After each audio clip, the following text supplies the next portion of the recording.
Hi again. In a previous offering of this course, one student made a great point about persuasion and justification and the relation between those two. She did it in an argument that she presented for the entire class, and I think we can all learn by listening to her. So here it is. Strong Arguments Don't Always Persuade Everyone by Jessica Hyde from the United Kingdom. It's not enough for an argument to be strong, valid, and sound to be persuasive. You can have an argument for which every premise is genuinely true and where every conceivable flaw in the argument is negated and still not have it be persuasive. There will almost always be someone who either misunderstands the argument or who blindly believes the opposite of a premise in face of facts. Human beings aren't always logical and don't always believe scientifically proven cause and effect. Religious and cultural beliefs can be too hard to overcome. So, even the best arguments can have disbelievers. Thank you, Jessica. What a great argument. I'm convinced. Remember, to persuade someone is to convince them or change their mind into believing what you wanted them to believe and what you were trying to get them to believe. Whereas justifying is giving them a reason to believe your conclusion.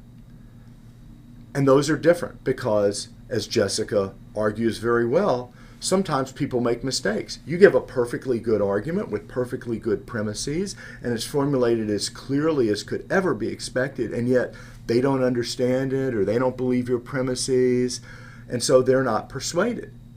But still, you did give a good argument. So you succeeded in justifying your belief. But was it a good argument if you were trying to persuade them? Well, maybe not. If your purpose was to persuade them, then it might matter to you that you didn't persuade them. Whereas if your purpose was to justify the conclusion, to give a reason to believe it, then you did succeed in that purpose.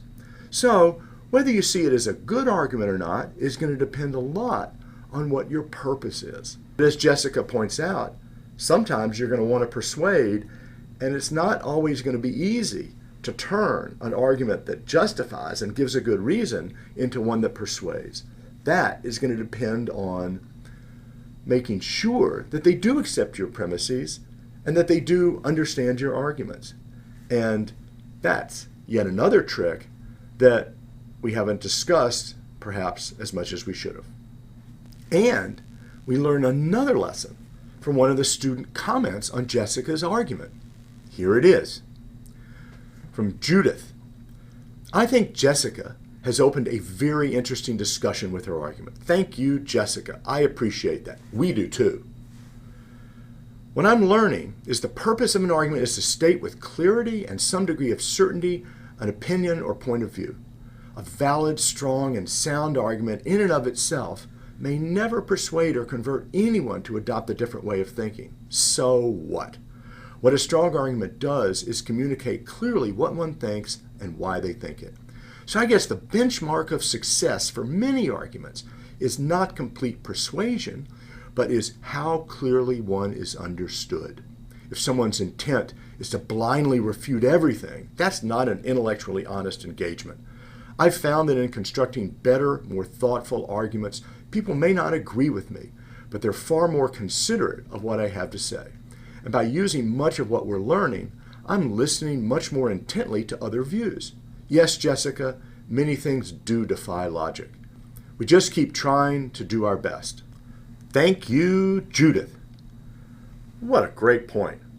Because what you've done is you've shown us that there are other goals of arguments in addition to persuasion and justification.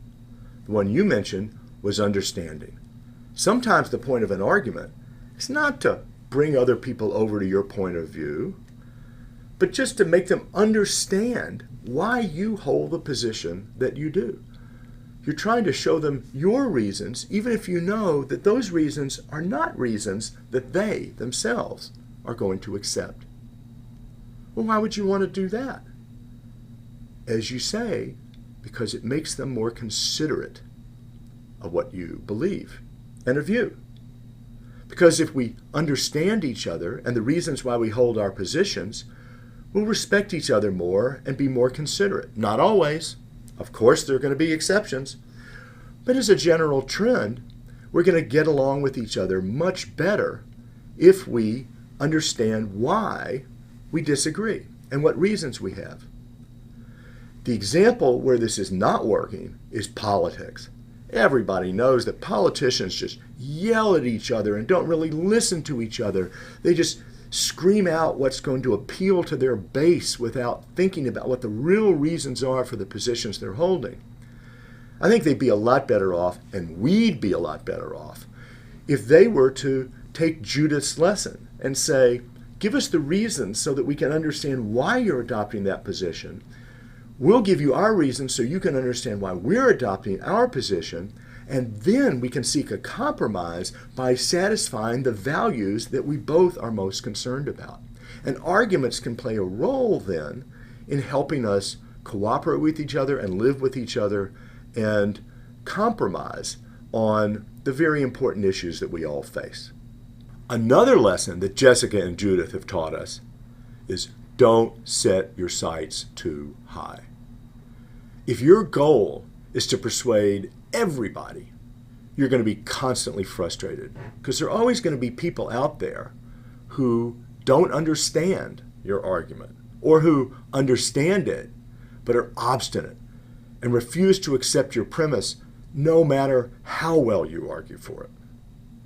So, if you try to convince everybody, you're not going to succeed. So give it up.